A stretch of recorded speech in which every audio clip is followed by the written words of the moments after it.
Na mesa cheia de amigas dela, ela disse que eu nem conseguia alcançar o nível mais baixo como homem, quanto mais fazê-la acreditar que eu poderia sustentar alguém.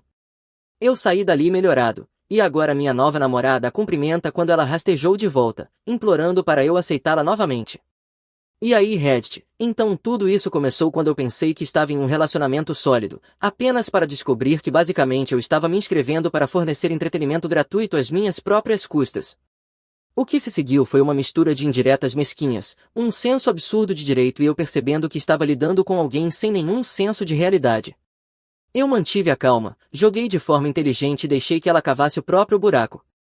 Certo, então eu, Owen, 25 anos, homem, tenho o meu próprio negócio de vac, sou dono da minha casa totalmente quitada e, honestamente, a vida tem sido boa nos últimos anos. Eu comecei o negócio jovem, logo após a escola técnica, porque eu odiava a ideia de bater ponto para outra pessoa para sempre. Foram alguns anos quebrando as costas, noites longas e vivendo de forma barata, mas valeu a pena. Agora eu tenho contratos com alguns prédios comerciais, estou com a agenda cheia meses à frente e ganho mais do que a maioria das pessoas que conheço. Eu te conto isso porque, aparentemente, nada disso importava para minha ex, Patrícia, 24 anos, mulher, que trabalhava como gerente em uma boutique no centro. Nós nos conhecemos através de um amigo em comum em um churrasco. No começo ela parecia legal, engraçada, extrovertida, se vestia como se tivesse saído de uma daquelas revistas de estilo de vida e, honestamente, eu pensei que tinha sorte de alguém assim se interessar por mim. Ela dizia gostar do quanto eu era independente, pelo menos era isso que afirmava no início. Os primeiros meses foram bons, encontros normais, viagens de fim de semana, nada demais. Ela parecia orgulhosa de mim quando eu falava que era dona do meu negócio e até se gabou uma vez para uma amiga de que eu tinha uma casa própria na minha idade. Eu pensei, sim, isso pode dar certo. Então, por volta de 4 meses de namoro, eu pedi para ela se mudar comigo, fazia sentido, eu tinha espaço e ela já passava metade da semana na minha casa mesmo. Foi aí que as coisas começaram a desandar. Primeiro ela fazia comentários pequenos sobre minha casa, nada grave, apenas indiretas que não soavam bem, como: você não acha que esse sofá parece um pouco ultrapassado? Ou, todos os meus colegas moram em condomínios no centro, é tão mais bonito do que este bairro. Eu deixava passar porque, tanto faz, cada um tem suas opiniões. Mas eu me lembro de pensar, condomínios? Você quer dizer aquelas caixas empilhadas umas sobre as outras onde dá para ouvir os vizinhos espirrando pelas paredes? Enquanto isso eu tenho uma casa de 3 quartos quitada com garagem. Mas claro, Patrícia, me diga de novo como uma caixa de sapato superfaturada é tão mais bonita. Depois foi a mobília, deveríamos comprar uma mesa de jantar nova, como a que minha prima postou no Instagram. Eu olhava para a mesa perfeitamente boa que construí com meu tio quando me mudei e só revirava os olhos. Essa é de madeira maciça, não aquele lixo de aglomerado frágil, eu disse uma vez. Ela respondeu, sim, mas é sobre estilo, não apenas durabilidade. Foi quando percebi, Patrícia se importava mais com aparência do que com substância. No começo não levei muito a sério, todo mundo tem suas manias, certo? Eu achei que ela superaria a obsessão com aparências quando percebesse a estabilidade da vida comigo. Quero dizer, ela não pagava mais aluguel, não se preocupava com contas e ainda podia gastar metade do salário em roupas de edição limitada daquela boutique. Mesmo assim, os comentários foram se acumulando.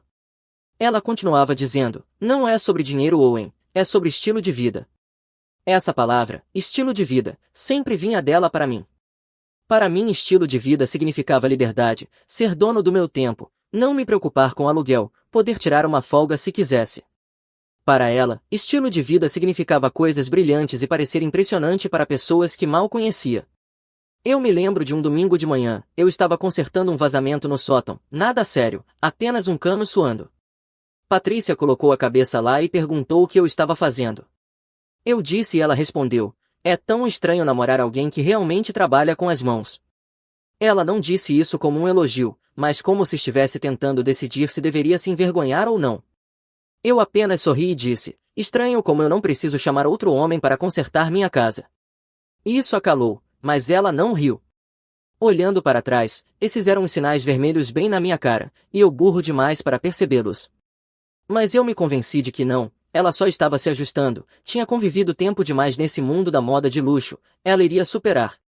Além disso, os bons momentos ainda eram bons, nós nos divertíamos saindo, cozinhando juntos, até assistindo programas idiotas de realidade à noite. Não era tudo ruim. O verdadeiro problema era que Patrícia se importava demais com o que os outros pensavam. Como quando saíamos para comer em algum lugar simples e ela reclamava que o local não era digno de Instagram. Ou quando algum colega mencionava que o namorado tinha um emprego corporativo, ela ficava toda calada quando alguém perguntava o que eu fazia. Isso doía um pouco porque eu sabia muito bem que ganhava mais do que metade desses chamados profissionais corporativos. Eu deveria ter confiado no meu instinto, do jeito que ela falava sobre empregos normais, como se aquilo fosse de uma classe superior do que ser dono da própria empresa. Mas eu pensei que se continuasse mostrando a vida que estava construindo, ela acabaria valorizando. Você sabe, ver o valor de ter um homem que realmente poderia sustentar, não apenas posar para o LinkedIn. Em vez disso, ela se afundou ainda mais. A casa não era boa o suficiente, o bairro não era chique o suficiente e meu trabalho não era sofisticado o suficiente. Cada vez que ela soltava uma dessas, eu fazia um comentário sarcástico para aliviar, mas no fundo eu já estava anotando tudo. Eu só não tinha terminado ainda, e esse foi o erro número 1, dar a ela o benefício da dúvida quando eu deveria ter reconhecido que estava lidando com alguém mimada. Depois de alguns meses morando juntos, Patrícia começou a trabalhar mais horas na boutique. E ela começou a sair mais com algumas colegas de trabalho. No começo eu pensei, legal, ela está fazendo amizades, talvez assim reclame menos do meu bairro se estiver ocupada. Errado. Essas garotas, Ana e Maria, eram como gasolina no fogo de direito da Patrícia. Eu ouvia os nomes delas o tempo todo. Ana e Kiff acabaram de voltar de Bermuda, ou Maria e Natan vão para Napa no próximo fim de semana. Cada história terminava com alguma viagem luxuosa ou restaurante caro e, claro, Patrícia sempre deslizava com suas comparações. Esse tipo de troca virou rotina. Toda vez que uma amiga fazia algo, de repente eu tinha que igualar. Não importava que eu já tinha levado para uma casa no lago no verão passado, ou que tínhamos ido a shows, bons jantares e viagens de fim de semana. Não, se não fosse marcado por marca e brilho, não contava. E o que me matava era que ela continuava diminuindo meu negócio diante das amigas. Uma noite ela chegou em casa, largou a bolsa no balcão e disse casualmente, Maria perguntou o que você faz mesmo hoje, eu só disse que você faz trabalho de manutenção, mais fácil de explicar. Eu parei no meio da mordida do meu sanduíche, trabalho de manutenção? Patrícia, eu sou dono de uma empresa de vac. Sim, mas isso não soa, você sabe, impressionante, as pessoas não entendem. Impressionante você quer dizer como consertar os sistemas que mantêm cada prédio confortável, para que sua boutique não pareça uma sauna em julho. Esse tipo de nada impressionante? Ela nem respondeu, só deu de ombros como se não valesse a pena debater. Foi aí que percebi, ela não tinha orgulho de mim, ela tinha vergonha, não por quem eu era, mas porque achava que as amigas me julgavam pelo título do meu trabalho. O fato é que eu não iria implorar por respeito, eu sabia o que construí e sabia quanto valia. Minha conta bancária e minha casa falavam mais alto do que qualquer estilo de vida falso que as amigas desfilavam no Instagram, mas ainda assim me irritava o quão casualmente ela me jogava debaixo do ônibus. 2 semanas depois Patrícia me disse que Ana e Maria queriam fazer um jantar de casais e achava que deveríamos ir junto. Vai ser divertido, ela disse, você finalmente vai conhecê-las. Algo na forma como ela disse finalmente me incomodou, como se estivesse me apresentando para inspeção. Mas eu mantive a calma, claro, mas não me diminua na frente delas. Ela sorriu de lado, só não me envergonhe, ok? Envergonhar ela, a garota morando de graça na minha casa, estava preocupada comigo envergonhando-a. Antes daquele jantar, comecei a notar quanta energia Patrícia colocava em aparências, escolhendo a roupa dias antes, ensaiando como apresentaria a todos, até estressando sobre qual carro deveríamos levar. Eu dirijo uma caminhonete confiável para o trabalho, nada chamativo, mas limpa e que faz o serviço. Ela odiava. Não poderia pelo menos pegar emprestado algo mais bonito para a noite?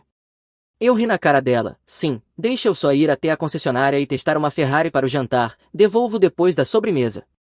Ela não riu, estava falando sério. Foi aí que eu soube que o jantar não era sobre comer, era um show. E veja, eu não estava nervoso por conhecer as amigas, eu sabia me virar em qualquer conversa, mas eu tinha um pressentimento ruim, Patrícia estava me armando para parecer menor, para se sentir superior por associação. Era o tipo de energia que se sente de longe. Na sexta antes do jantar, tivemos uma mini discussão sobre isso. Ela estava divagando de novo sobre o emprego de Kiff em marketing. Kiff pode trabalhar de casa metade da semana, esse é um emprego tão normal. Por que você não faz algo assim? Eu me recostei na cadeira e sorri, porque Kiff não é chamado às 2 da manhã para consertar uma fornalha quebrada no meio de janeiro, e Kiff não ganha em um ano o que eu ganho em 6 meses. Ela piscou como se eu tivesse falado outra língua. Não é sobre dinheiro, Owen. Não, eu disse levantando, é sobre você querer se gabar para suas amigas de que seu namorado usa camisa social para olhar planilhas o dia todo. Desculpa, não sou eu.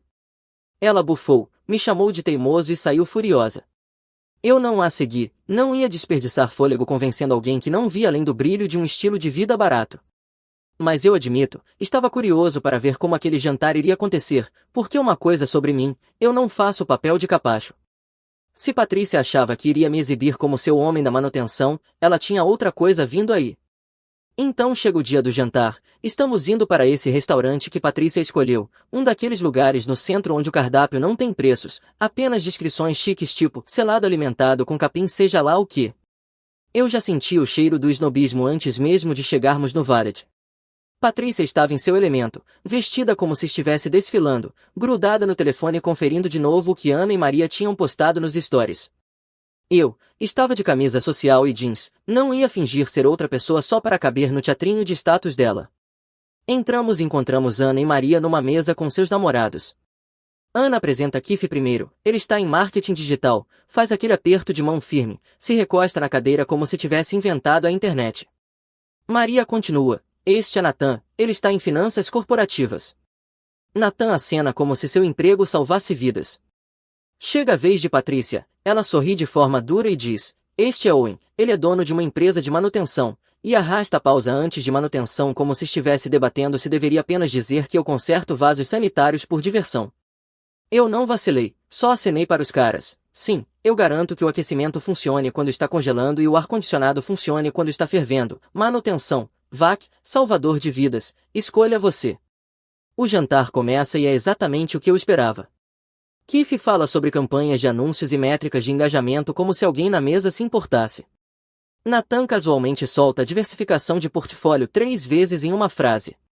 Patrícia ria junto como se fossem os homens mais engraçados do mundo.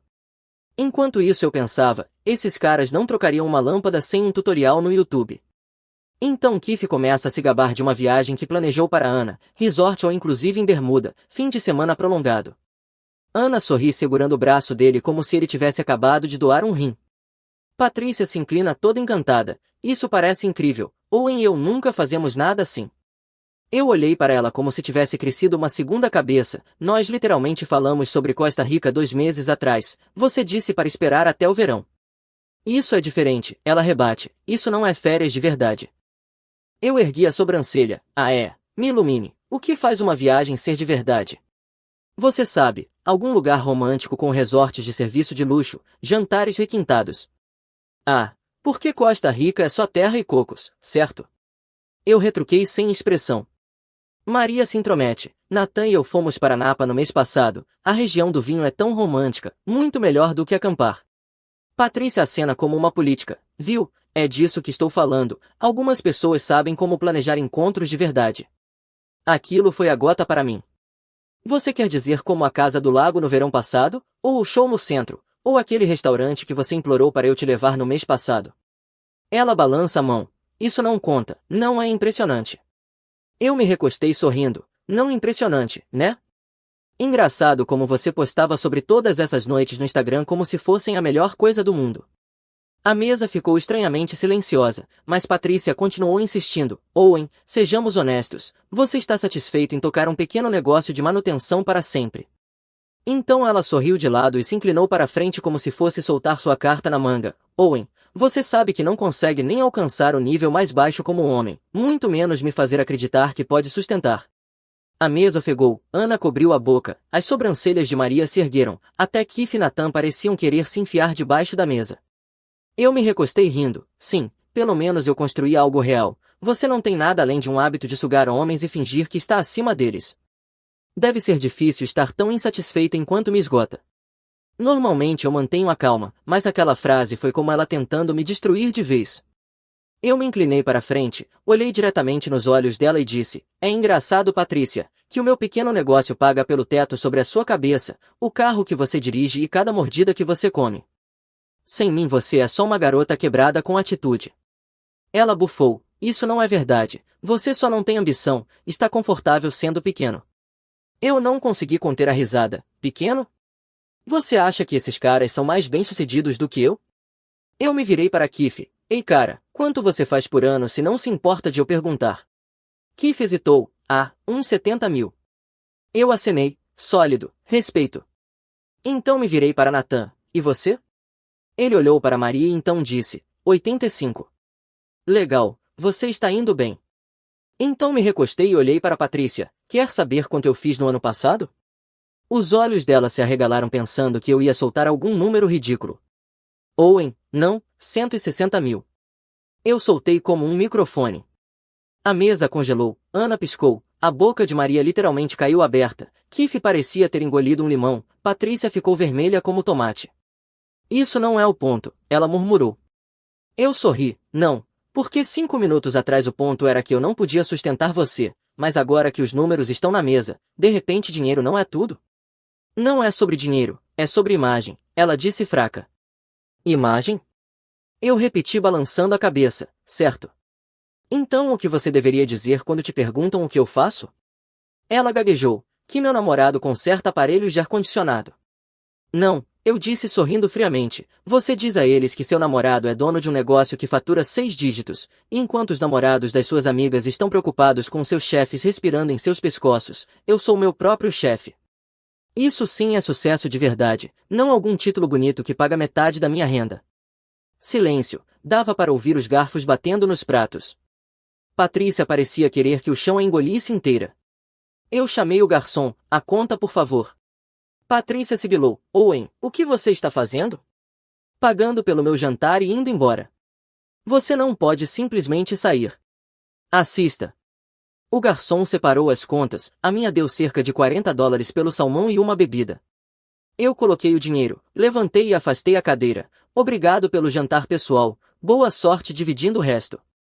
O rosto de Patrícia se contorceu, você sempre paga quando saímos. Eu dei a ela o sorriso mais frio que já dei a alguém, sim, mas aparentemente eu não consigo sustentar você, então achei que deveria parar de tentar. Então eu saí, calmo, controlado, sem nem olhar para trás. A melhor sensação que eu tive em meses. Eu dirigi para casa com as janelas abaixadas, música no máximo e, pela primeira vez em muito tempo, não me importei com o que Patrícia pensava. Não demorou para ela começar a explodir meu celular. Quando estacionei na minha garagem, eu já tinha 6 chamadas perdidas e uma pilha de mensagens. Patrícia, eu não quis dizer daquele jeito. Patrícia, você me envergonhou na frente de todo mundo. Patrícia, você tem ideia de como parecia infantil? De acordo com ela, eu a envergonhei, a mesma mulher que basicamente me chamou de inútil na frente de estranhos. Eu joguei o celular no balcão, abri uma soda e me estiquei no sofá. Ela queria que eu entrasse em pânico e ligasse de volta, mas isso não ia acontecer. Às 11 da noite, os parágrafos estavam chegando fervendo. Owen, por favor, pare de me ignorar, eu errei, mas você exagerou completamente. Keith e Nathan não te odeiam, eles só acharam que você foi rude. Se você tivesse sido mais humilde sobre o seu negócio, talvez não tivesse terminado assim. Ainda dá para consertar. Depois outra mensagem. Ana teve que me cobrir no jantar. Você sabe o quão humilhante isso foi? Você deveria ser o homem, Owen. Pode pelo menos me mandar pelo Venmo para eu pagar a ela? Eu ri tanto que quase engasguei. Primeiro ela diz na mesa que eu não posso sustentar, depois implora para eu mandar dinheiro porque ela não conseguiu se sustentar. O senso de direito era insano. Na manhã seguinte acordei e a encontrei sentada na beira da cama como uma vilã de filme de terror. Ela deve ter entrado escondida depois que eu apaguei. Owen, ela começou, precisamos conversar, você não pode simplesmente me excluir assim.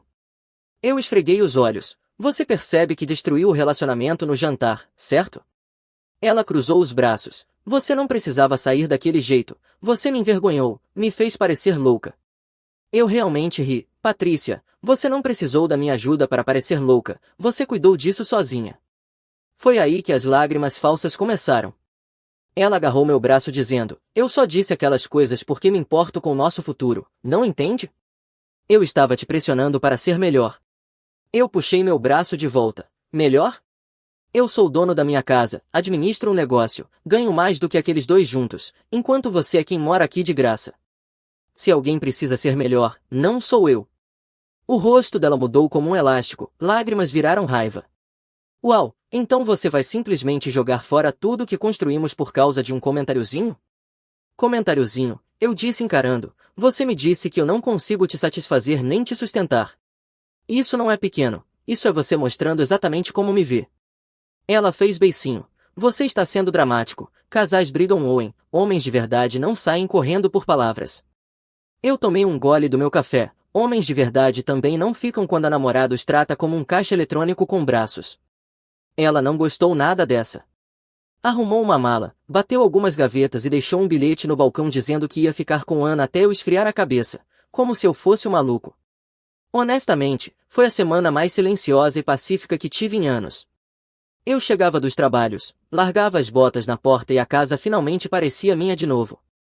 Sem reclamações sobre minha caminhonete, sem sermões sobre empregos normais, sem olhares tortos sobre como eu me vestia. Só silêncio, silêncio maravilhoso. Claro que Patrícia não ia parar por aí. Mensagem de segunda-feira, estou te dando espaço, mas você precisa perceber que este relacionamento vale a pena ser salvo. Terça, você vai se arrepender disso, ninguém vai te amar como eu. Tradução, ninguém mais vai aguentar as bobagens dela. Na quarta-feira ela ligou para minha mãe. Minha mãe me ligou depois, rindo tanto que eu pensei que fosse engasgar. Uma tal de Patrícia ligou chorando sobre como tinha cometido um erro e precisava de você de volta. Eu disse a ela que se fosse burra demais para valorizar um homem que tem um negócio e uma casa aos 25, então ela não o merece. Mãe, você realmente disse isso? Eu disse sim e ainda disse que você foi criado melhor do que implorar por pessoas que não te respeitam. Patrícia deve ter querido se derreter no chão depois dessa. Na quinta-feira ela me mandou uma parede de texto. Eu só disse aquelas coisas porque estava com medo de ser julgada pelas minhas amigas. Você quer que eu pareça estúpida na frente delas? Você quer que eu seja garota que namora um faz tudo? Foi aí, a palavra, faz tudo, não empreendedor, não dono de negócio, faz tudo. Eu não respondi, nem perdi tempo. Sexta-noite eu estava na minha varanda comendo um hambúrguer que eu mesmo grelhei, assistindo ao pôr do sol. Patrícia provavelmente estava sentada no apartamento da Ana se remoendo, dizendo a si mesma que eu acabaria rastejando de volta, e talvez ela acreditasse nisso. Essa era a ilusão dela, achar que era o prêmio. Mas sentado ali na minha cadeira, em paz, cheio e tranquilo, percebi que perdê-la não foi uma perda, foi um upgrade. A casa parecia normal de novo e, embora a paz fosse maravilhosa, eu sabia de uma coisa, não ia arriscar ela entrar de novo quando bem entendesse. Ela já tentou uma vez, aparecendo enquanto eu dormia, e isso já foi suficiente para mim. Então fui à loja de ferragens comprar suprimentos, filtros, selante e novas fechaduras. Eu estava no meio do corredor com os trincos na mão quando ouvi uma voz. Owen, meu Deus, é você? Eu me virei e vi Courtney, uma garota que eu não via desde o ensino médio. Ela estava segurando amostras de tinta e sorrindo como se tivéssemos acabado de sair da aula juntos ontem. Courtney, uau, já faz um tempo, eu disse. Começamos a conversar e foi fácil. Ela me contou que tinha acabado de voltar para a cidade depois de terminar a faculdade de enfermagem e que estava trabalhando no hospital. Relembramos memórias bobas do ensino médio, como quando o carro dela quebrou no estacionamento no último ano e eu dei partida com minha velha caminhonete, coisas em que eu não pensava há anos. Antes de irmos embora ela disse, deveríamos tomar um café algum dia. Sim, vamos fazer isso. Trocamos números. Naquela noite eu troquei todas as fechaduras da casa, levei cerca de 1 hora no máximo. Quando encaixei o último trinco, me recostei e sorri. Patrícia podia gritar o quanto quisesse, mas não ia mais pôr os pés ali. Antes de dormir eu embalei o resto das coisas dela, bolsa de maquiagem, saltos, tranqueiras do banheiro, e mandei uma mensagem. Suas coisas estarão na varanda sábado ao meio-dia, só para pegar. E claro, segunda à noite começaram os fogos. Patrícia, por que minha chave não funciona? Patrícia, você trocou as fechaduras?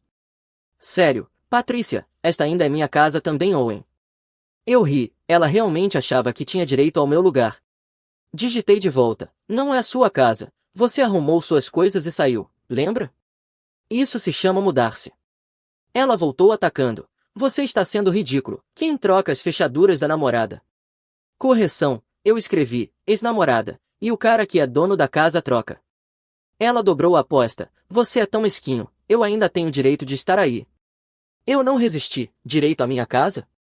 O que vem a seguir? Vai reivindicar direito de posse porque deixou uma escova de dentes no meu banheiro? Sem resposta depois disso, acho que até ela percebeu o quão idiota soava. Na terça encontrei Courtney para tomar café. Sentamos em um pequeno café perto do hospital e o que era para ser uma conversa rápida se transformou em 3 horas. Ela perguntou sobre meu negócio de vac. Quando expliquei como comecei direto da escola técnica, ela realmente pareceu impressionada. Isso é coragem, ela disse. A maioria das pessoas da nossa idade ainda está alugando apartamentos e mal descobrindo a vida. Eu sorri. Acho que perdi o memorando sobre precisar de permissão para ter sucesso. Ela riu, sem indiretas, sem olhares tortos, apenas conversa normal. A diferença entre ela e Patrícia era da noite para o dia. Enquanto isso, Patrícia continuava em queda. Quarta de manhã ela tentou de novo. Você não precisava ir tão longe com as fechaduras, isso foi cruel. E se eu precisasse de algo? Eu respondi, já cuidei disso. Suas caixas estão na varanda sábado ao meio-dia. Venha pegá-las, depois disso vou doar o resto. E sim, a indústria de chaveiros agradece o seu negócio. Mais tarde naquela noite, quando voltei de um trabalho, encontrei um bilhete dobrado sob o capacho. Você não pode me apagar assim, estarei na casa da Ana até você esfriar a cabeça. Eu amassei e joguei no lixo sem nem abrir a porta. Sexta de manhã Patrícia enlouqueceu. Por que você está fazendo isso, Owen? Está agindo como se eu fosse uma estranha. Nós construímos uma vida juntos. Você não pode simplesmente me trancar para fora como se eu fosse ninguém. Eu digitei uma linha. Você arrumou suas coisas e saiu. Isso faz de você ninguém nesta casa. Ela explodiu meu celular com 10 mensagens a mais, parágrafos sobre como eu estava sendo infantil e míope. Minha favorita foi: você vai se arrepender de me tratar assim. Eu fui a melhor coisa que já te aconteceu. Eu quase cuspi meu café. Escrevi de volta: a única coisa de que me arrependo é não ter trocado as fechaduras antes. Silêncio depois disso. No sábado Patrícia era um fantasma e Courtney estava em primeiro plano. Saímos naquela noite para um restaurante decente, não forçado nem engomado, apenas boa comida e boas vibrações. Ela me perguntou diretamente: então, o que aconteceu com seu último relacionamento? Ela achava que namorar um cara que administra uma empresa de vac não era chique o suficiente, eu disse. Courtney revirou os olhos. Isso é ridículo. Você administra seu próprio negócio. Você tem mais coisas acontecendo do que a maioria das pessoas. Tente dizer isso a ela, eu disse. Courtney sorriu de lado. Perda dela. Eu sorri. Pela primeira vez realmente concordei com essa frase. Naquela noite eu estava na garagem limpando algumas ferramentas quando ouvi a campainha. Limpei as mãos, fui até a porta e abri. Lá estava ela, Patrícia, parada na minha varanda com 2 malas, rímel escorrido pelo rosto como se estivesse encenando sua própria cena dramática de filme. Owen, ela arfou como se tivesse acabado de correr uma maratona. Graças a Deus você está em casa. Estive pensando a semana toda e sei que podemos consertar isso. Eu olhei para as malas, depois para ela. O que é isso? Você se mudando para a casa da Ana não deu certo. Ela balançou a cabeça, dando um passo à frente como se eu fosse abraçá-la. Não, estou me mudando de volta para cá. Percebi que estava errada, só precisava de tempo para processar. Eu me encostei no batente. Então você precisava de tempo para processar me chamando de pequeno na frente de estranhos ou tempo para processar me dizendo que eu não consigo te satisfazer? Só curioso, qual parte levou uma semana de reflexão? O lábio dela tremeu. Isso não é justo. Não que eu não quis dizer essas coisas. Ana e Maria disseram que eu estava louca de ter dito. Eu não estava pensando. Então suas amigas tiveram que explicar a você que destruir seu namorado em público não era uma boa jogada? Eu perguntei sorrindo. Parece certo. Ela agarrou a alça da mala como se fosse um salva-vidas. Owen, por favor, eu sei que errei, mas eu te amo. Podemos resolver isso, eu só precisava de tempo para perceber o que eu tinha. Antes que eu respondesse, faróis iluminaram a garagem, um carro entrou e eu o reconheci imediatamente, era o de Courtney. Ela saiu segurando sacolas de comida e uma garrafa de vinho. Bem na hora, Patrícia se virou, a viu e congelou. Quem é essa? Eu sorri, essa é Courtney. Os olhos de Patrícia se arregalaram. Courtney quem? Minha namorada, eu disse friamente, eu disse de propósito. Tínhamos saído a semana inteira, a vibe estava firme e eu não ia deixar Patrícia encenar um retorno na minha varanda. O sangue sumiu do rosto dela. Sua namorada? Courtney se aproximou um pouco confusa e me beijou na bochecha. Oi, trouxe comida tailandesa, está tudo bem? Tudo ótimo, eu disse. Patrícia já estava de saída. Patrícia se virou com os olhos em chamas. De saída? Eu não estou de saída, nós moramos juntos, Owen. Você não pode simplesmente me substituir assim. Você não morava aqui, eu corrigi. Você se hospedava e depois foi embora. Lembra da parte em que arrumou suas malas e deixou um bilhete? Isso se chama terminar. A voz dela subiu uma oitava. Estávamos dando um tempo. Isso não significa que você pode se juntar com uma enfermeira em uma semana. Courtney levantou a sobrancelha, mas ficou quieta, deixando eu lidar. Em primeiro lugar, eu disse mantendo o tom calmo, Courtney não é apenas uma enfermeira, ela é alguém que realmente me respeita. Em segundo lugar, Patrícia, você não deu um tempo, você pegou suas coisas e saiu batendo a porta, isso se chama mudar-se. O rosto de Patrícia se desmanchou, eu só fui embora porque precisava de espaço para pensar, eu pensei que você lutaria por mim, eu pensei que você provaria que me queria.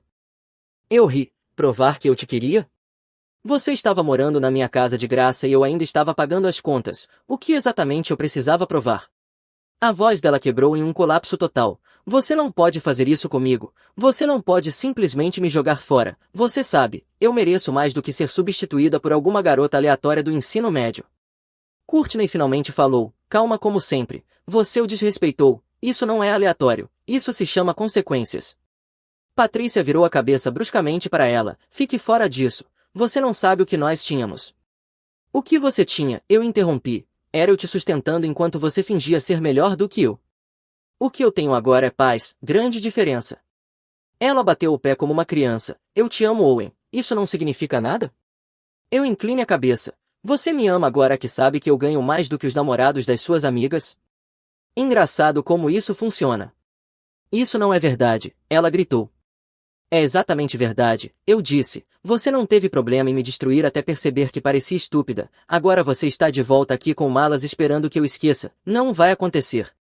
O colapso de Patrícia chegou ao auge. Lágrimas, gritos, andando em círculos na varanda. Você está cometendo um erro. Vai se arrepender disso. Ninguém mais vai te tratar como eu trato.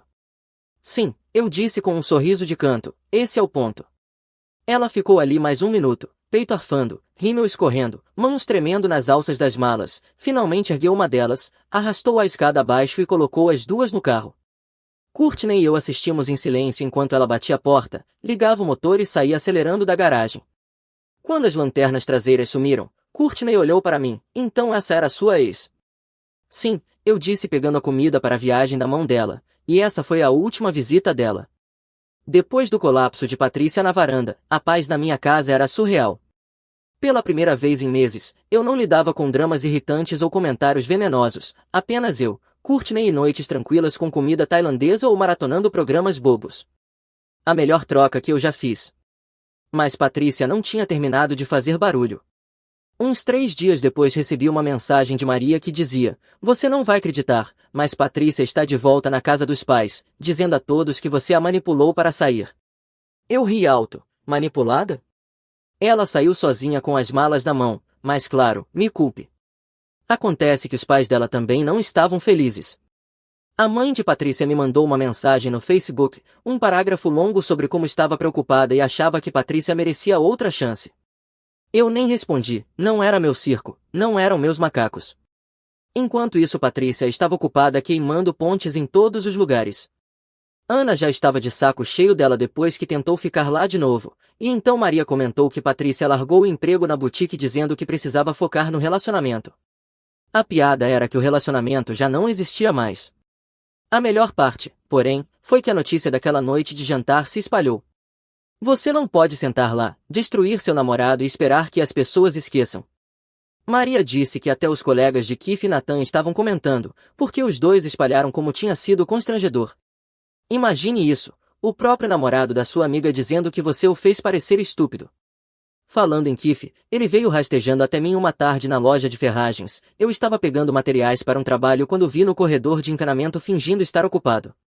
Finalmente ele veio até mim. Ei cara, ele disse sem jeito, escuta, sobre aquele jantar, eu não sabia que Patrícia ia, você sabe, falar tudo aquilo, não foi legal. Eu só o encarei, sim, bem, você riu quando ela disse. Ele coçou a nuca, quero dizer, sim, mas foi constrangedor cara, eu não sabia o que mais fazer. Talvez não rir à minha custa, eu retruquei, isso já seria um começo. Ele assentiu como uma criança repreendida, justo, enfim, sem ressentimentos. Eu peguei as conexões de cobre de que precisava e me virei. Para mim, Patrícia acabou, e ponto final. Patrícia, por outro lado, enlouqueceu de vez. Ela começou a postar desabafos longos no Facebook sobre como os homens não apreciam mulheres fortes e como as pessoas só querem parceiros submissos que não os desafiem. Cada postagem tinha tipo 2 curtidas, provavelmente da mãe e de algum primo aleatório.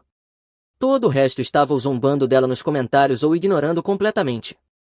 Uma postagem até dizia: algumas pessoas acham que dinheiro faz deles um homem, homens de verdade sabem como amar de verdade. O que era hilário considerando que era ela quem vivia comparando os salários. Courtney viu as postagens e revirou os olhos. Ela está obcecada por você. É meio triste. Sim, eu disse, triste para ela, engraçado para mim. O auge veio algumas semanas depois. Maria me mandou outra mensagem. Cara, Patrícia acabou de tentar flertar com um dos amigos de Keith numa festa e ele disse na cara dela: Não, não quero ser zoado como Owen. Ela surtou e saiu chorando. Eu ri tanto que precisei largar o celular. A reputação que ela achava que construiria me destruindo tinha se virado contra ela. Ela era oficialmente a piada.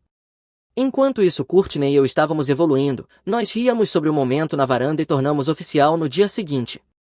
Levei-a a um local de trabalho uma tarde para ver uma reforma e ela ficou impressionada. Sim, eu sorri. É louco o que você pode fazer quando não está ocupado insultando o cara que paga as contas. Nós rimos e percebi o quão fácil era com ela, sem drama, sem egotrips, apenas respeito. Patrícia deve ter percebido que tinha queimado sua última chance, porque uma noite ela me mandou uma mensagem: Eu sinto falta de nós, podemos conversar? Eu encarei a mensagem por um segundo e mostrei para Courtney. Ela sorriu. Você vai responder? Não, eu disse apagando. Ela fez a própria cama, agora que durma nela. E foi isso, sem grande pedido de desculpas, sem encontro de fechamento, sem segundas chances. Patrícia desapareceu em segundo plano, presa morando na casa dos pais e tentando convencer qualquer um que ouvisse que não era vilã. Eu estava bem, melhor do que bem. Eu tinha meu negócio, minha paz e alguém que realmente queria estar ali. O colapso de Patrícia acabou sendo o melhor presente que ela poderia ter me dado. No meu aniversário, meu avô sorriu e perguntou: O apartamento está confortável? Eu disse: Que apartamento? Meus pais congelaram. Ele lançou um olhar duro para eles e perguntou: Então, para onde foi o dinheiro? Pois bem, Reddit, tenho 25 anos, sou homem. Uma pergunta no meu aniversário revelou um rastro de papéis de 3 anos, $275.000 desviados e a minha confiança comprometida. Usei paciência, advogados e recibos.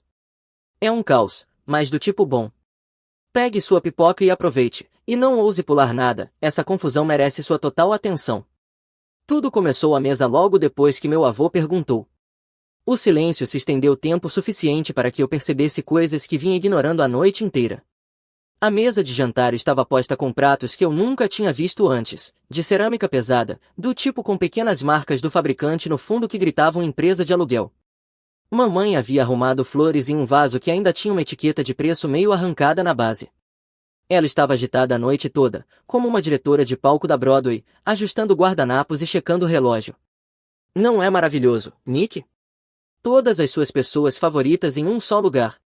O sorriso dela estava tão tenso quanto um plástico filme.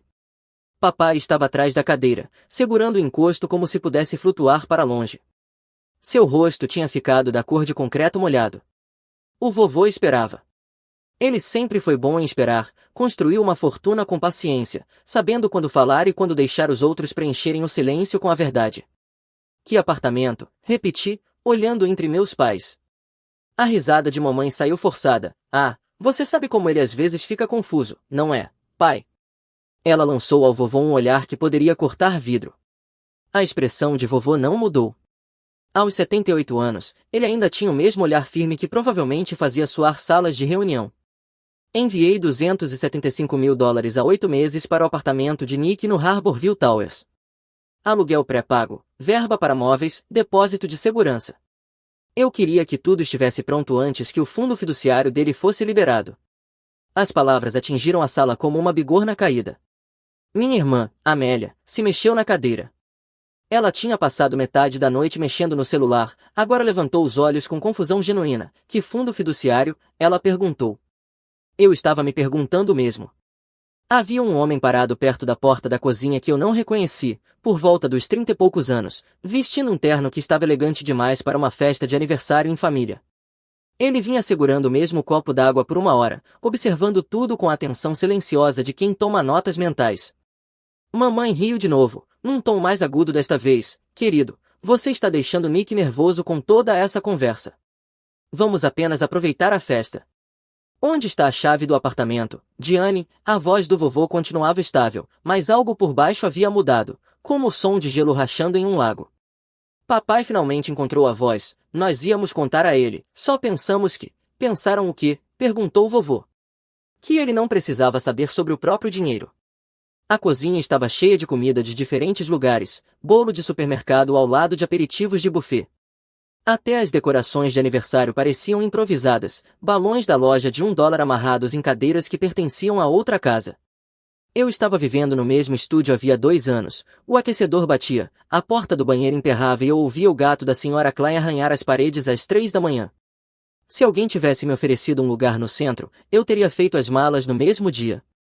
Nick, disse o vovô, voltando-se para mim, pegue sua jaqueta. Mamãe deu um passo à frente. Querido, por favor, não podemos simplesmente sentar e conversar sobre isso como adultos? Poderíamos ter conversado sobre isso há 8 meses, disse vovô. Ou há 6 meses, ou na semana passada, ou a qualquer momento antes de agora. O estranho perto da cozinha levantou ligeiramente as sobrancelhas, como se estivesse assistindo a uma partida de xadrez e alguém tivesse feito um movimento interessante. As mãos do papai tremiam agora. Podemos explicar tudo, só precisamos de um tempo para... O tempo acabou, disse vovô baixinho. Olhei ao redor da mesa, para os pratos alugados e cadeiras emprestadas, para Amélia que encarava o celular como se ele pudesse explicar o que estava acontecendo, para meus pais que de repente pareciam estranhos usando os rostos dos meus pais. Minha jaqueta estava pendurada em uma cadeira perto da porta. Eu a peguei e segui o vovô até a saída. Nick, espere, a voz de mamãe quebrou. Por favor, é sua festa de aniversário. Eu parei e olhei para ela, para a encenação que ela tinha montado, como se dirigisse uma peça para a qual eu nunca havia feito teste. Não, eu disse, essa é a sua festa, eu fui apenas a desculpa. A porta da frente se fechou atrás de nós com um clique suave. Do lado de fora, o Camry do vovô estava na garagem ao lado de uma SUV preta que eu nunca tinha visto antes, o tipo de veículo que gritava emprestado de alguém tentando impressionar. Entre, disse o vovô, tirando as chaves do bolso, precisamos conversar. O interior do Camry cheirava a café e couro polido. Vovô dirigia como fazia tudo mais, de forma estável, deliberada, sem movimentos desperdiçados. Ele pegou a rodovia para o centro sem perguntar para onde eu queria ir. Aquele homem na festa, eu disse, perto da cozinha. Riley Kane, ele costumava caçar crimes financeiros para o IRS, respondeu o vovô, trocando de faixa com a precisão de alguém que dirigia pelas mesmas rotas há décadas. Agora ele trabalha para mim. Entramos na garagem subterrânea do Harborville Towers. Vovô me entregou um chaveiro eletrônico do porta-luvas, já programado com meu nome. A subida de elevador até o 32º andar aconteceu em silêncio. Eu assisti os números subirem e tentei processar o que estava acontecendo. 2 horas atrás eu estava comendo bolo de supermercado. E me peguei pensando se finalmente deveria substituir meu micro-ondas quebrado. Apartamento 3204. Abriu-se para uma vista que me fez parar de andar. Janelas do chão ao teto davam para o rio Mississippi, a cidade se espalhava abaixo como uma placa de circuito, todas as linhas precisas e conexões brilhantes. Eu havia instalado sistemas de segurança em prédios assim, mas nunca imaginei morar em um. Os móveis eram exatamente o que eu teria escolhido se tivesse dinheiro e bom gosto, linhas limpas, confortáveis sem serem chamativos. Alguém tinha feito sua pesquisa. Um cartão de academia estava no balcão da cozinha, ainda lacrado no envelope. O carimbo de data dizia 8 meses atrás, bem na época em que meus pais começaram a dirigir carros mais novos. A tira adesiva atrás ainda estava pegajosa quando a arranquei. Os rodapés não tinham acúmulo de poeira. Verifiquei o roteador, a etiqueta correspondia ao número do apartamento no adesivo do chaveiro eletrônico. As fechaduras das janelas giravam suavemente, recentemente lubrificadas. Cartões de garantia de todos os eletrodomésticos estavam não registrados, organizados em gavetas da cozinha por data de compra. A despensa estava abastecida como uma vitrine, tudo alinhado com rótulos voltados para fora, marcas que eu reconhecia, mas que normalmente não podia pagar. Parecia encenado, como se alguém tivesse seguido uma lista de verificação em vez de realmente fazer compras. Abri algumas gavetas, os talheres ainda estavam nas embalagens. Esse lugar estava me esperando desde antes de eu saber que ele existia. 275 mil, disse o vovô da sala de estar. Aluguel pré-pago por 2 anos, verba para móveis, depósitos de segurança. Eu queria que você estivesse instalado em algum lugar decente antes que seu fundo fiduciário começasse a valer. Fundo fiduciário, outra informação que de alguma forma nunca tinha chegado até mim. Quanto? Perguntei. 760 mil. Ele se tornava válido no seu 25º aniversário. A voz dele carregava o peso de mais notícias ainda por vir. Deveria ter acontecido, de qualquer forma. Fiz as contas. Meu aniversário tinha sido 3 semanas atrás. O dinheiro já deveria ser meu. Mas não é, disse ele. Números, alguém vem tomando empréstimos contra isso há anos. Seus pais tinham conexões bancárias, encontraram maneiras de acessar o principal antecipadamente. O vovô se moveu para as janelas, mãos atrás das costas. Riley tem seguido o rastro dos papéis. Ele percebe coisas que outras pessoas não percebem, encontra rastros financeiros que a maioria dos investigadores deixa passar. Abri a geladeira, vazia exceto por uma cesta de boas-vindas com queijo, biscoitos e uma garrafa de água com gás importada que provavelmente custava mais que meu orçamento habitual de compras. Quanto resta? Perguntei. Talvez 30 mil, se tivermos sorte. Eu estava de pé na cozinha de um apartamento que não podia pagar, olhando para a comida que não tinha comprado, segurando uma assinatura de academia que nunca havia feito. A situação inteira parecia como entrar na vida de outra pessoa. Mas a raiva ainda não vinha. Em vez disso, senti algo mais frio. Meus pais haviam roubado meu futuro e sorriram na minha festa de aniversário. Eles tomaram emprestado dinheiro destinado a mim e compraram novas vidas com ele. A encenação daquela noite tinha sido a forma de manter a mentira por mais algumas horas. Riley acha que podemos recuperar, disse o vovô. A maior parte, perguntei. Talvez tudo, dependendo dos bens que eles ainda tenham. O vovô se virou das janelas. Mas vai levar tempo, processos legais, recuperação financeira, acusações criminais, se seguirmos nessa direção. Quanto tempo? Meses. Caminhei até o quarto principal. Cama king size com lençóis crocantes de hotel, gavetas que deslizavam como se estivessem em rolamentos de esferas, tudo intocado. Você quer que eu fique aqui esta noite? Quero que você pense no que vem a seguir, disse o vovô, longe deles. Olhei ao redor do quarto que deveria ter sido meu por 8 meses. O closet estava vazio, exceto por cabides espaçados em intervalos perfeitos. Ok, eu disse. O vovô assentiu e foi até a porta. Riley vai ligar para você amanhã. Ele vai guiá-lo pelas opções legais. Depois que ele saiu, fiquei no centro da sala de estar olhando para as luzes da cidade. Em algum lugar lá embaixo meus pais provavelmente estavam sentados à mesa de jantar com os pratos alugados, tentando descobrir como explicar o que não podia ser explicado. Caminhei até a porta da frente e girei a trava. O som foi satisfatório de uma forma que me surpreendeu, como traçar uma linha na areia, mas mais silencioso. Riley apareceu às 9 da manhã seguinte com café e uma pasta. Ele se moveu pelo apartamento como se estivesse catalogando evidências, o que, imagino, estava mesmo fazendo. Seu avô me contou o básico, disse ele, montando o laptop na mesa de jantar, mas precisamos cavar mais fundo. O vovô chegou 20 minutos depois trazendo doces de algum lugar que provavelmente não aceitava cartão de crédito. Ele se acomodou na cadeira perto das janelas e deixou Riley conduzir a reunião. Riley abriu registros bancários na tela, colunas de números, datas, códigos de transação que pareciam sopa de letras para a maioria das pessoas, mas para ele contavam histórias. O fundo foi estruturado para se tornar válido automaticamente no seu 25º aniversário, 760 mil dólares, administrados pela Northfield Corporate Trust. Riley rolou páginas de dados financeiros. Alguém está se passando por você há quase 3 anos. Ele me mostrou correspondências forjadas, cartas solicitando distribuições antecipadas assinadas com meu nome em uma caligrafia que não era minha, ligações feitas de números registrados em endereços nos quais eu nunca morei. O banqueiro que aprovou isso deveria ter ligado para você diretamente para verificar, disse Riley. É protocolo padrão para distribuições antecipadas. Em vez disso, ele aceitou números de retorno fornecidos pelo impostor. A negligência foi quase impressionante em sua totalidade. Quanto foi embora? Perguntei. Difícil dizer exatamente. O fundo mostrava múltiplas distribuições ao longo dos últimos 36 meses, um total de 640 mil já retirados. Fiz as contas, restavam talvez 120 mil, assumindo que eles não tivessem encontrado outras maneiras de pegar mais. Precisamos agir rápido, continuou Riley. Entrar com queixas de roubo de identidade, congelar tudo o que pudermos, criar um rastro legal que os impeça de acessar qualquer outra coisa. Ele me entregou uma lista impressa, declaração de roubo de identidade da Comissão Federal de Comércio, congelamento de crédito nas 3 agências, relatórios de fraude bancária para as instituições envolvidas, queixa policial com o Departamento de Polícia de Minneapolis. Você terá que fazer a maior parte disso sozinho, disse Riley.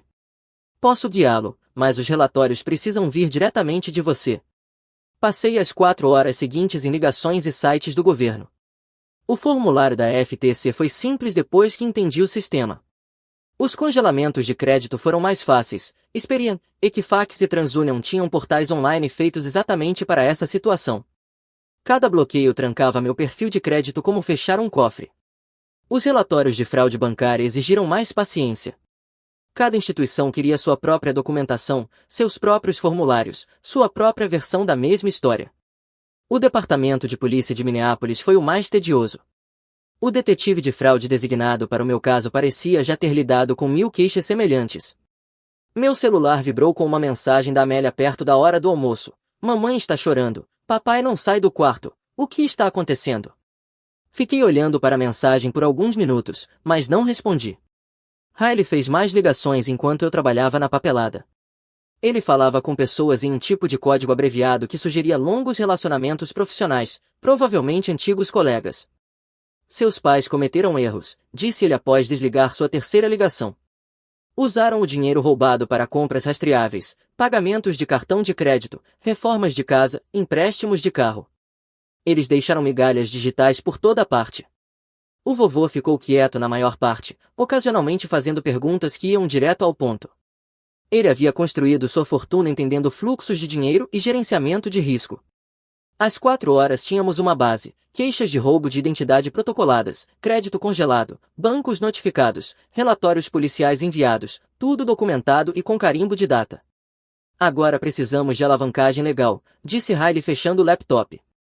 Remédios civis, proteção de ativos, talvez acusações criminais, dependendo de quão agressivo você quer ser. Ele pegou o telefone e discou um número de memória. James, aqui é Riley Kane, preciso de uma reunião para amanhã de manhã, assunto urgente de cliente. Ele ouviu por um momento. Nick Aldrich, neto de Edward Aldrich, fraude de fundo fiduciário, perpetradores familiares. A conversa durou uns 30 segundos. Riley desligou e anotou no calendário. James Marlowe, o advogado do seu avô. Ele é especializado exatamente nesse tipo de situação. Acusações criminais? Perguntei. A expressão de Riley não mudou. Essa é a conversa de amanhã. Mas as provas são sólidas. Seus pais cometeram fraude eletrônica, roubo de identidade e provavelmente fraude bancária também. A questão é se você quer processar a família. Olhei pela janela para a cidade abaixo. Depois, sem hesitar, disse, agende a reunião. Riley espalhou extratos bancários pela mesa de jantar como se estivesse distribuindo cartas, 3 anos de registros financeiros impressos e ordenados por data. Precisamos construir um livro-razão, disse ele, abrindo uma planilha nova no laptop. Cada transação, cada dólar, cada carimbo de data e hora, deixe que as provas contêm a história. Ele me mostrou como rastrear os fluxos de dinheiro. As distribuições do fundo apareciam na conta corrente dos meus pais dentro de poucos dias após cada pedido forjado. A partir daí, os fundos seguiam padrões previsíveis, pagamentos de cartão de crédito, empreiteiros de reforma, compras de luxo que eles não poderiam ter bancado com o salário de eletricista do meu pai. Riley marcou cada entrada com códigos de cor. Ele cruzou os códigos de categoria de comerciantes com agrupamentos de datas que correspondiam ao horário de trabalho do meu pai. Impressões digitais do dispositivo do telefone dele mostravam assinaturas consistentes do navegador acessando o portal do fundo durante os intervalos de almoço. O padrão digital era condenatório. Olhe isso, Riley apontou para um agrupamento de transações de 18 meses atrás, $37 mil para Burgins Fine Furniture. Na mesma semana em que sua mãe postou fotos no Instagram da nova sala de jantar dela. Outros padrões surgiram enquanto trabalhávamos. Pacotes de spa médico estético para mamãe, 22 mil em procedimentos ao longo de 6 meses, um contrato de paisagismo que transformou o quintal deles. Uma doação de $15.000 para a escola particular que Amélia nunca frequentou. Riley puxou registros de transações com cartão. Seu pai foi descuidado com a pegada digital. Veja esses carimbos de tempo. Os registros de acesso ao portal do fundo mostravam logins do endereço IP do papai em casa, sempre durante os intervalos de almoço nos canteiros de obras.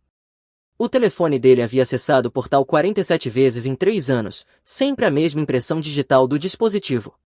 Ele reutilizou variações de e-mail para as contas falsas, continuou Riley. marcaudrich.business@gmail.com maldrichaudry.enterprises@yahoo.com marcaudrich@hotmail.com Amadorismo. A empresa de fachada era quase insultante em sua transparência, Aldrich Lifestyle Services LLC, registrada em Delaware com papai como administrador. Eles a usaram para comprar equipamentos que apareciam nos posts de redes sociais da mamãe, eletrodomésticos de cozinha, móveis de pátio, uma banheira de hidromassagem que definitivamente não era para fins comerciais. Montamos os anexos como se estivéssemos construindo um caso de acusação, PDFs de bancos com transações destacadas em amarelo, capturas de tela de postagens em redes sociais com datas de compra anotadas, recibos de comerciantes que Riley havia rastreado de alguma forma através de sua rede de investigadores financeiros. A linha do tempo era condenatória em sua completude, pedidos de distribuição do fundo seguidos por surtos imediatos de gastos, assinaturas falsificadas que não combinavam com a minha caligrafia real. Ligações para a empresa fiduciária feitas de números registrados em endereços onde eu nunca morei. Seus pais criaram um rastro de papel que conecta todos os pontos, disse Riley, imprimindo mais uma pilha de provas. Fraude eletrônica, roubo de identidade, fraude bancária. O promotor nem vai precisar trabalhar muito. Meu celular vibrou com outra mensagem da Amélia. Você pode, por favor, ligar para a mamãe? Ela diz que houve um mal-entendido. Fiz uma captura de tela da mensagem e adicionei à nossa pasta de evidências. Mais uma coisa, disse Riley, puxando uma planilha final, projeções de recuperação de ativos. Ele havia calculado valores atuais de tudo que meus pais tinham comprado com o dinheiro roubado, carros que eles não poderiam vender sem acionar o congelamento de bens, reformas que se tornaram parte do patrimônio da casa, itens de luxo que desvalorizavam no momento em que saíam da loja. A taxa de recuperação depende de quão agressivos formos, explicou Riley. Restituição civil pode te dar 60 a 70%. Processo criminal com confisco de bens pode recuperar mais perto de 90%, mas significa que seus pais enfrentam acusações federais. Os números me encaravam da tela do laptop, 760 mil em jogo, talvez 500 mil recuperáveis se jogássemos de forma inteligente. Riley começou a compactar arquivos em um pendrive, anexos digitais, documentos digitalizados, linhas do tempo anotadas, tudo organizado como um caso federal pronto para acusação. James Marlowe gosta de preparação minuciosa, disse Riley. Ele vai querer ver todos os ângulos antes de decidir como prosseguir. Imprimi cópias de backup dos principais anexos, extratos bancários, registros do portal do fundo, recibos de comerciantes. As provas formaram uma pilha de 8 centímetros de espessura. Trabalhamos quase até a meia-noite, construindo um caso que parecia mais contabilidade do que vingança. Os números não mentem, e meus pais tinham deixado números por toda parte. Riley guardou o laptop e a pasta. Reunião às 9 da manhã de amanhã, escritório de Marlowe no centro. Depois que ele saiu, organizei as provas impressas em uma pasta perto da porta de entrada, cópias digitais no pendrive, backups físicos em ordem cronológica. O apartamento parecia diferente agora, menos como uma cena de crime, mais como um centro de comando. Desliguei o laptop e as luzes. Amanhã daríamos a James Marlowe tudo o que ele precisava para decidir se meus pais mereciam acusação criminal ou apenas destruição civil. De qualquer forma, os recibos estavam prontos. O escritório de James Marlowe ocupava 2 andares de um prédio que provavelmente tinha sido impressionante quando construído nos anos 80. O próprio Marlon parecia saído de uma seleção de elenco de advogado corporativo, terno cinza, óculos de armação de aço, o tipo de aperto de mão que sugeria fechar negócios que valiam mais do que a casa da maioria das pessoas. Riley espalhou nossos anexos sobre a mesa de conferência, 3 anos de provas arrumadas como um parecer jurídico. Marlowe estudou cada documento com a atenção de alguém que havia construído sua carreira em detalhes que outros advogados perdiam. Fraude eletrônica, roubo de identidade, conversão de ativos de fundo, disse Marlowe fazendo anotações em um bloco. Seus pais não foram sutis. Ele delineou a estratégia no mesmo tom que poderia ter usado para discutir planos de almoço, ordem de restrição temporária primeiro, protocolada dentro de 1 hora. Congelamento de bens nas contas bancárias deles, carteiras de investimento, qualquer coisa que possamos identificar como comprada com fundos roubados. Mandado de arresto pré-julgamento em contas específicas, continuou Marlowe. Vamos congelar os bens antes que eles saibam que estamos chegando. Assim que o tribunal conceder a TRO, eles não poderão vender, transferir ou esconder nada. Um pedido significativo de descoberta viria em seguida, auditorias financeiras ordenadas pelo tribunal, intimações de registros bancários, depoimentos sob juramento. O escritório de Marlowe tinha uma equipe de contabilidade forense especializada exatamente nesse tipo de recuperação de ativos. Acusações criminais? Perguntou Riley. Possível. Tanto promotores estaduais quanto federais teriam casos fortes aqui. Marlowe fechou a pasta de provas. Mas hoje é sobre impedir mais perdas e garantir o que ainda pode ser recuperado. Riley me guiou na preparação de testemunho, apenas fatos, datas, valores, transações específicas. Marlowe queria que eu soasse como um contador, não como uma vítima. Eles vão perguntar sobre sua relação com seus pais, disse Riley. Mantenha simples. Não somos próximos, pratiquei. Vão perguntar se você sabia sobre o fundo. Descobri há 3 dias. Vão perguntar se você autorizou alguma distribuição antecipada. Nunca. Nunca falei com ninguém da empresa fiduciária. Marlowe assentiu enquanto finalizavam os protocolos no tribunal. Passei 1 hora protegendo tudo que meus pais poderiam ter acessado, troquei senhas de todas as contas, ativei autenticação em 2 fatores, redirecionei correspondência para o Harborview, configurei alertas de conta, bloqueei meu SIM com um PIN. O vovô chegou enquanto o assistente jurídico de Marlowe protocolava nossas moções de emergência eletronicamente. Ele revisou a papelada com a mesma atenção que provavelmente dera documentos de fusão 40 anos atrás. Fazemos isso limpo, disse ele, assinando onde Marlowe indicava. Sem drama público, sem circo midiático, apenas a lei fazendo o que deve ser feito. O cartório confirmou nossa audiência para a tarde seguinte. Juíza Pamela, Divisão Comercial, Tribunal Distrital do Condado de Hennepin. Marlowe conhecia a reputação dela, meticulosa, sem rodeios, cética em disputas financeiras familiares, mas justa quando as provas eram claras. Ela vai querer ver registros bancários, não histórias tristes, alertou Marlowe. Os advogados dos seus pais provavelmente vão argumentar que isso é um mal-entendido familiar. Pamela não vai acreditar se ficarmos apenas nos números. Riley guardou a pasta com satisfação. A equipe de Marlowe cuidaria da mecânica legal dali em diante. Minha parte era mais simples, aparecer amanhã, responder as perguntas com honestidade, deixar que as provas falassem por si. Parei em um supermercado e comprei ingredientes para o jantar, frango, arroz, legumes que eu realmente conseguia pronunciar.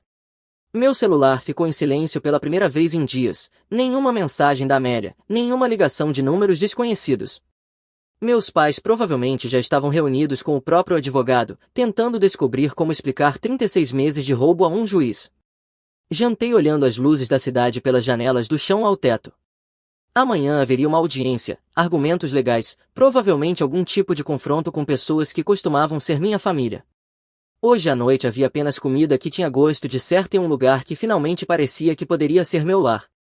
Fui para a cama às 10h30 e dormi 8 horas seguidas, sem sonhos, sem interrupções, apenas descanso. O tribunal do condado de Hennepin cheirava a cera de piso e burocracia. Luzes fluorescentes zumbiam acima, lançando tudo em um brilho severo. Meus sapatos sociais batiam no mármore gasto que tinha visto décadas de pessoas caminhando em direção ao julgamento.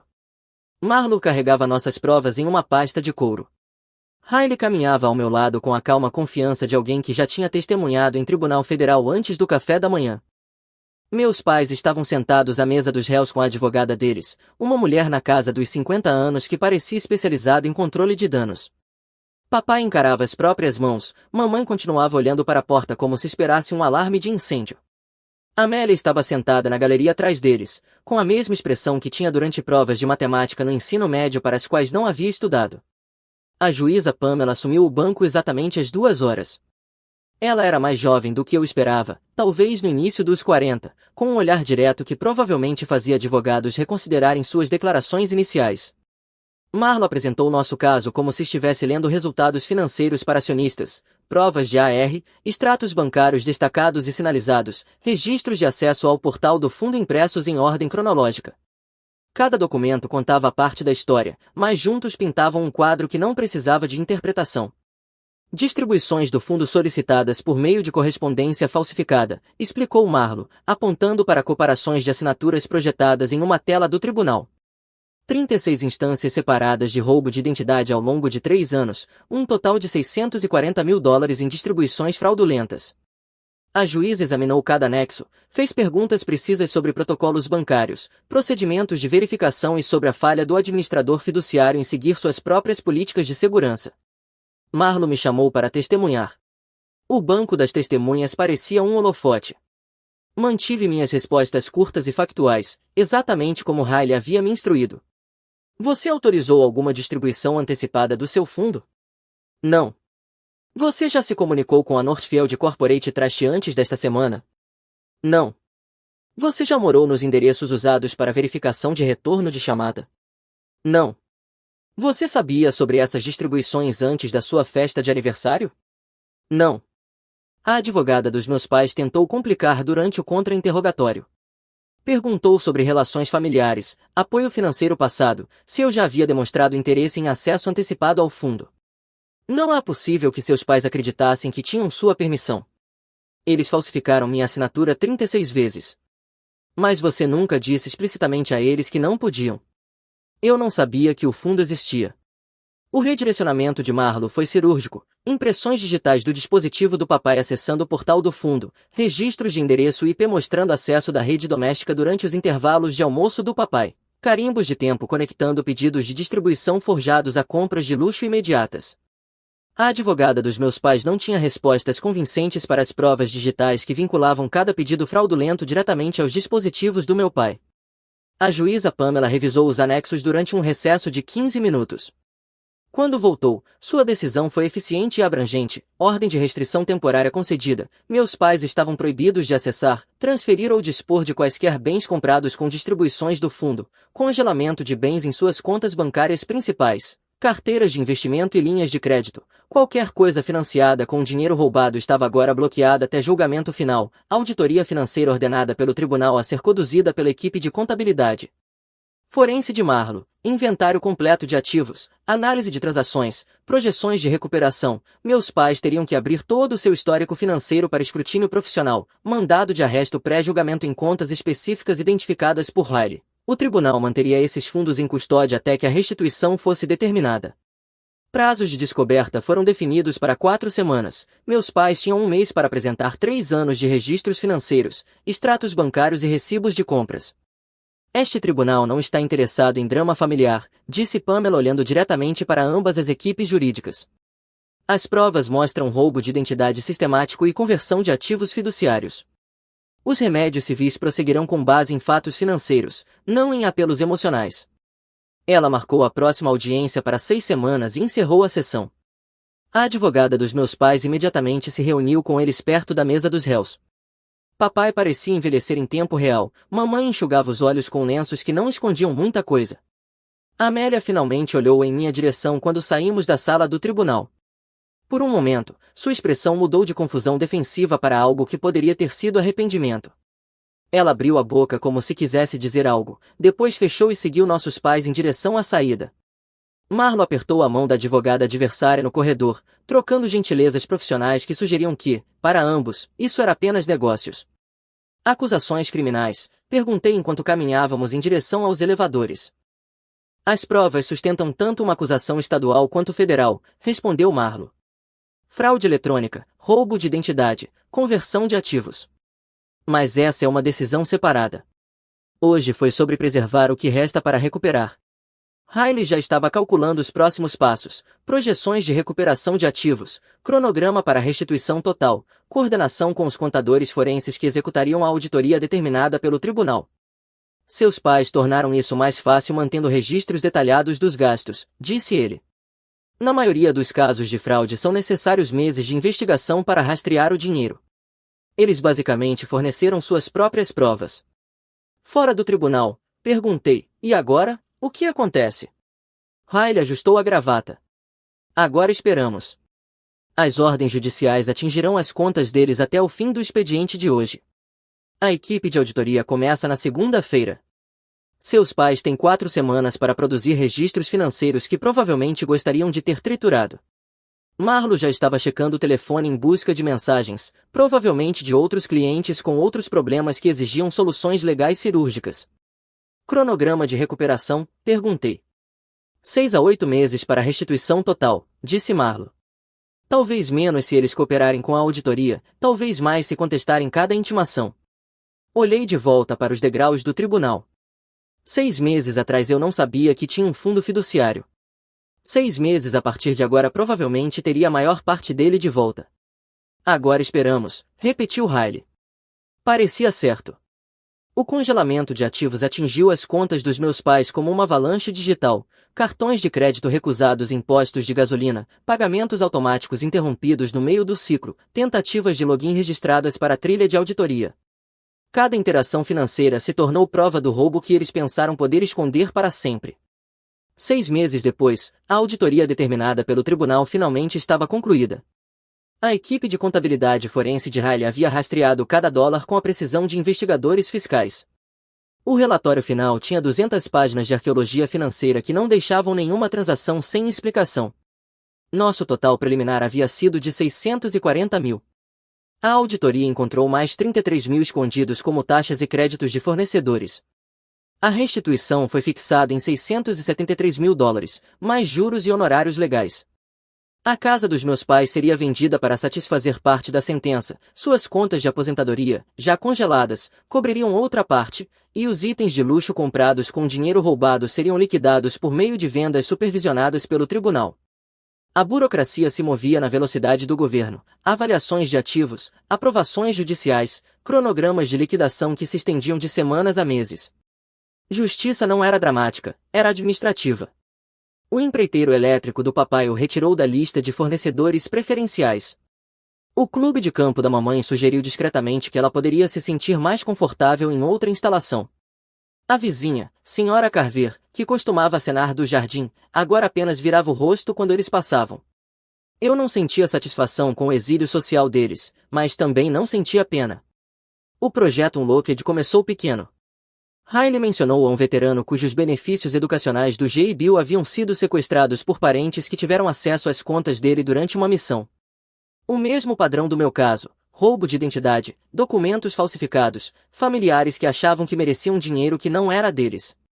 Eu o ajudei a navegar pela burocracia do VA, preencher os formulários corretos, congelar as contas certas. Registramos o relatório de fraude pelo portal online do VA, atualizamos as informações de depósito direto para uma nova conta, habilitamos autenticação em 2 fatores em todos os portais de benefícios educacionais e configuramos alertas para quaisquer alterações no status de seus benefícios. A ligação de confirmação veio 6 semanas depois, benefícios restaurados, pagamentos retroativos emitidos, parentes enfrentando acusações federais. O trabalho parecia útil de uma forma que instalar câmeras de segurança nunca tinha sido. Minhas fronteiras eram simples, perdão não significava acesso. Eu podia deixar a raiva ir embora sem permitir que pessoas destrutivas voltassem para minha vida. Alguns relacionamentos custavam mais do que retornavam. Minhas rotinas de trabalho estavam estabelecidas, projetos de contratados durante o dia, casos do projeto Unlocked da noite, planejamento financeiro nos fins de semana. Eu havia aprendido a ler regulamentos bancários da forma como outras pessoas liam resultados esportivos. O apartamento do Harborville agora parecia um lar em vez de uma cena de crime. Substituí os itens encenados da despensa por comida que realmente cozinhava, adicionei livros a prateleiras que tinham estado decorativamente vazias, a assinatura da academia finalmente passou a ser usada. Meu celular ainda vibrava com mensagens ocasionais de números que eu não reconhecia, mamãe tentando diferentes abordagens para restabelecer contato, papai enviando desculpas que soavam como se tivessem sido redigidas pelo advogado dele. Eu li as mensagens e não respondi. As mensagens da Amélia pararam completamente depois da audiência no tribunal, silêncio total por 6 meses, o que já parecia progresso comparado às tentativas iniciais de me culpar e dar lições de lealdade familiar. Então, na semana passada, um envelope apareceu debaixo da porta do meu apartamento. Dentro estava a minha certidão de nascimento, a original do hospital, não uma cópia do cartório, junto com meu cartão da Seguridade Social, registros de vacinação e meu diploma do ensino médio, documentos que haviam ficado guardados na casa dos meus pais por anos. Sem bilhete, sem explicação, apenas os papéis de que eu precisava para separar completamente a minha vida da deles. Amélia deve ter pego durante uma de suas visitas à casa, provavelmente enquanto mamãe chorava no andar de cima e papai encarava documentos financeiros que não podia desfazer. Descobri pelo perfil dela no LinkedIn que tinha arrumado um emprego em Portland, coordenadora de marketing para uma ONG que ajudava veteranos sem teto. Longe o suficiente de Minneapolis para evitar os destroços da família, trabalho útil bastante para talvez dormir melhor à noite. Arquivei os documentos na minha gaveta, ao lado das apólices de seguro e dos extratos de investimento que representavam um futuro real, em vez de dinheiro roubado. Os pagamentos de restituição começariam no mês seguinte, acordos estruturados, produto da liquidação de bens, salários penhorados do novo trabalho do papai, instalando serviços elétricos básicos pela metade do valor que ganhava antes. O dinheiro voltaria aos poucos, não em somas dramáticas, mas voltaria, todo ele, com juros. Riley tinha razão em uma coisa, meus pais não eram inteligentes o suficiente para roubar dinheiro sem deixar provas por toda parte. A mesma negligência que tornou o roubo fácil de provar também tornou a recuperação simples. Mantive a certidão de nascimento sobre a mesa por alguns dias, pensando no que o gesto da Amélia significava. Não era reconciliação, provavelmente. Talvez apenas reconhecimento de que algumas pontes precisavam permanecer queimadas enquanto outras poderiam ser reconstruídas silenciosamente, à distância segura. De qualquer forma, ela tinha feito a escolha certa. Os documentos eram meus, afinal. Então a conversa inevitável aconteceu, e foi deliciosa. O interfone do saguão tocou em uma quinta-feira à noite enquanto eu revisava arquivos de casos do projeto Unlocked. A segurança do prédio, com a voz educada mais firme, informou que meus pais estavam lá embaixo pedindo para me ver. Eu poderia ter mandado a segurança dispensá-los, poderia ter fingido que não estava em casa, deixado que ficassem no saguão de mármore até se cansarem e irem embora. Em vez disso, desci de elevador. Eles pareciam menores no saguão do Harborville do que haviam parecido no tribunal. As roupas de trabalho do papai estavam limpas, mas gastas, do tipo durável que sugeria emprego estável a salários reduzidos. Mamãe havia emagrecido e os destaques caros que ela costumava manter tinham sumido. Os pagamentos de restituição já estavam entrando em suas contas há 2 meses, acordos estruturados da liquidação de bens, salários penhorados, distribuições do fundo de aposentadoria aprovadas pelo tribunal. O dinheiro estava voltando exatamente como Riley havia previsto. Nick, mamãe começou, depois parou, como se tivesse esquecido o discurso ensaiado. Os pagamentos estão no prazo, eu disse. Se houver problema com a ordem do tribunal, fale com o escritório do Marlo. Queríamos conversar, disse papai, sobre talvez tentarmos de novo como família. Olhei para eles, parados no saguão do prédio que, sem saber, haviam pago com dinheiro roubado. A ironia parecia apropriada, mas não satisfatória. A restituição continua conforme o cronograma do tribunal, eu disse. Esse é o limite da nossa relação. Os olhos da mamãe ficaram vermelhos, mas ela não chorou. Cometemos erros, mas ainda somos seus pais. Vocês foram meus pais. Agora são pessoas que me devem dinheiro. Riley apareceu perto da entrada do prédio, provavelmente chegando para nossa reunião noturna sobre um novo caso. Ficou junto às janelas, perto o suficiente para intervir se fosse preciso, mas longe o bastante para não escalar a situação. O vovô surgiu vindo da garagem, movendo-se com o propósito silencioso que provavelmente havia deixado rivais de negócios nervosos por décadas. Ele me cumprimentou com um aceno e sentou-se em uma das poltronas de couro do saguão, ao alcance do ouvido, mas sem participar. Podemos te pagar mais rápido do que o tribunal ordenou, ofereceu papai. Estou fazendo trabalhos extras, a mamãe está procurando, vocês tiveram 3 anos para administrar dinheiro com responsabilidade, interrompi. Escolheram administrar o futuro dos outros com dinheiro emprestado em vez disso. As palavras saíram mais frias do que eu pretendia, mas eram precisas. Os ombros do papai caíram. Estávamos te protegendo de cometer erros com tanto dinheiro.